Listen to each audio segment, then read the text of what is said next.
dans ça kana continuité ya témoignage na biso et ko sana côté na bana basi moko boye bango basenga ba audience na prophète ba inane ba 6 mois ba mona kanga na église sika prophète azoloba na kota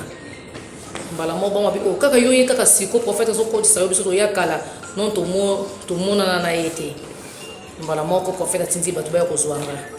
prophète ayebisinga batu nyonso oyo ba ozokota abasala ka 5 minutes yoko uza musali to soanuka 20 minutes sukunga sotala 20 minutes to sona prophète makambu nindi ponga na yeko soani makambu sérieux o décider nini pona libala ngana se prophète ngana kubala te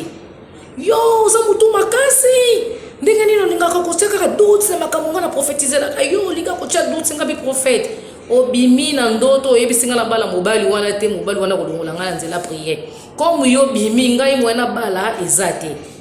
pour prophète ou protéger nga na ndoto wana nga na kubala te problème so prophète apesinga papier moko boye na somba livre na ye mais papier ngo eza na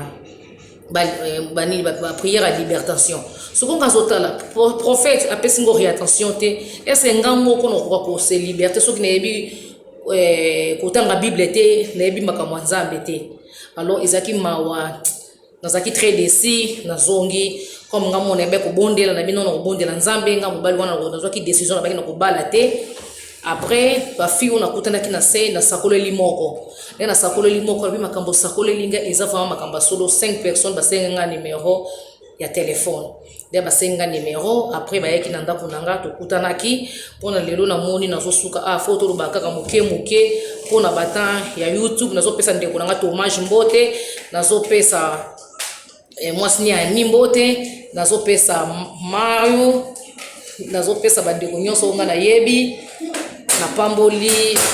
bino na kombo na Yesu Masia. En tout cas, vous continuez simple pour soutenir ngai na YouTube, simple bocha ba j'aime ba like, vous continuez ko sunga prophète na bino na yebi ke nzambe akosala makambe belé, bino mopende bozana boza ba prophète, il faut bondela ka, ezaka ka te ke prophète faut peso prophétie po yo kano yo mo pe faut ko bondela nzambe na yo pe akosalela yo. Po nzambe soka lobi, il faut miracle ça ma po malobi tambola kana nzambe